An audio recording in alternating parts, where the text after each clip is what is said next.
Yongje Park is one of the main antagonists in the God of HighSchool.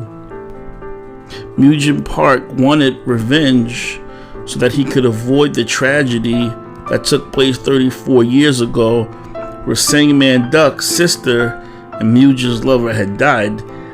Mujin seeks to obtain power from the supreme god Maitreya, and at first it seems like Maitreya is going to possess Mujin. That's not what happens.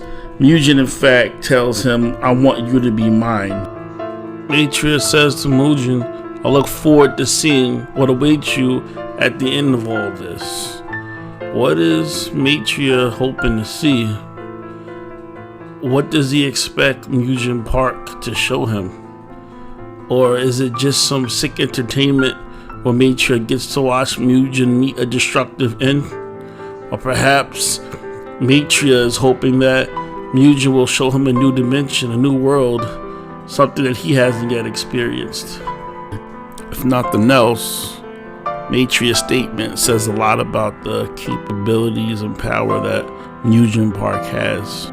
It also occurred to me that Maitreya and Mori-jin are probably going to have a fight, but prior to that we'll probably get more of Maitreya's backstory. Now in this next panel, look at what the author is doing here. It's almost as if he's showing you more of the humanity of Yongje Park and the almost demonization of Mori. Mujin looks very helpless in this panel, almost as if Mori is abusing him, and in quite an aggravated manner. Shrink, stretch. You just imagine Mori repeatedly tormenting Mujin with this over and over.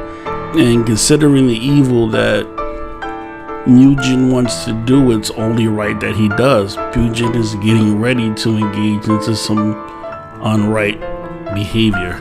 You know how many times we've rightfully watched Mori strike Mujin for the death of his grandfather and constantly watch as Yongje Park was about to die, or as he got weaker and weaker. I know during a few webtoons I was pretty sure Mori-jin was going to kill him, but it was almost like everything, all of those beatings he was taking was leading up to this moment, right?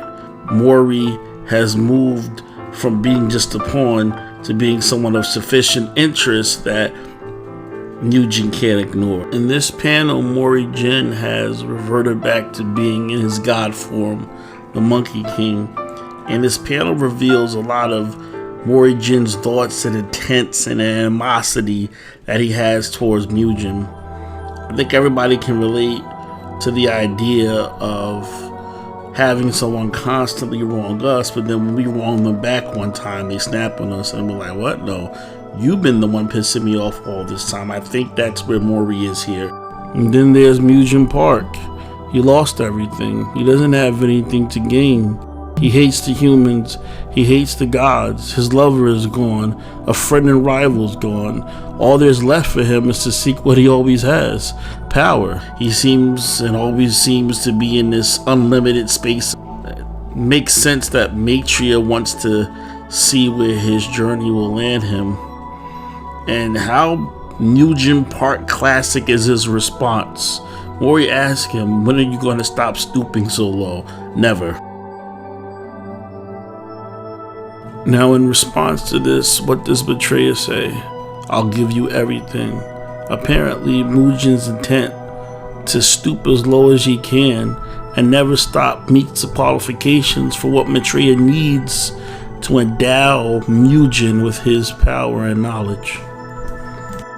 Everything Mujin receives from Maitreya is a temple. It's knowledge, servants, power.